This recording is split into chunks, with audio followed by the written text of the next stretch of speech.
The 50mm 1.8 OSS is one of the best lenses with a wide aperture in the APS-C range. And in this video, I want to give you 5 reasons why.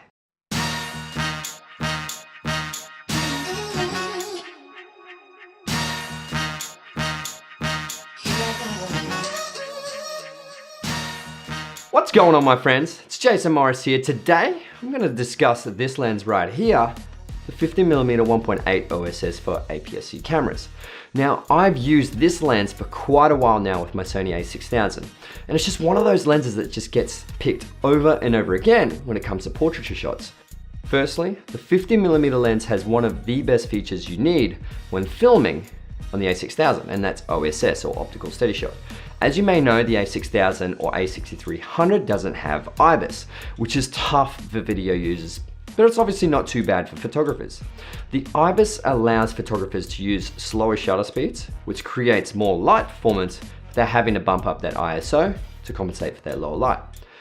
But in video work, it makes an incredible difference with OSS on, and most of the micro jitters from holding the camera smooths out, and it gives you a much smoother, steadier looking image or footage. It can be the difference between an amateur looking shot and obviously a professional looking shot. But paired with a gimbal, oh my God, you will get incredible cinematic footage out of this lens. Secondly, is the price.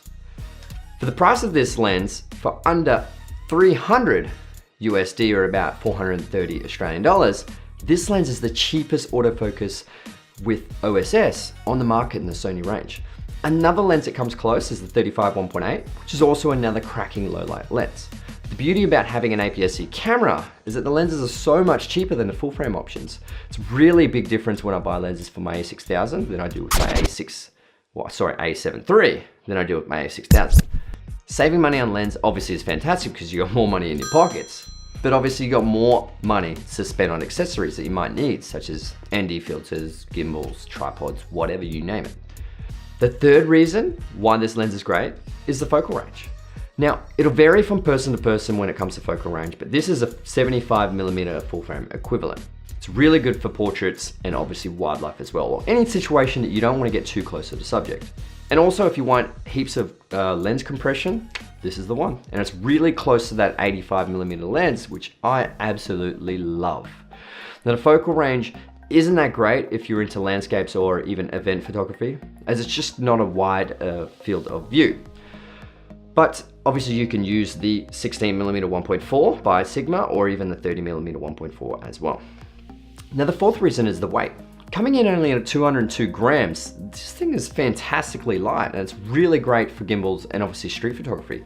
With a smaller weight, you can also purchase smaller gimbals, which obviously is generally cheaper and much easier to carry around.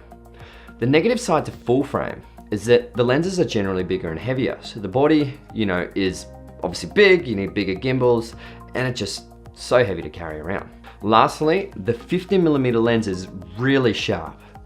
Even at a wide aperture at 1.8, this thing is incredible. Stopping it down to 2.8 and f4 and boom, you have incredibly sharp images with pretty decent background compression or bokeh. So let's get into lens sharpness test.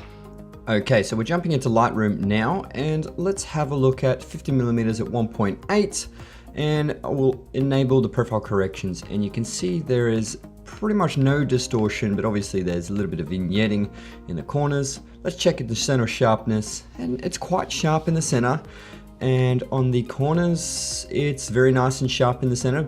High contrast, but a little bit of a chromatic aberration there in the corner.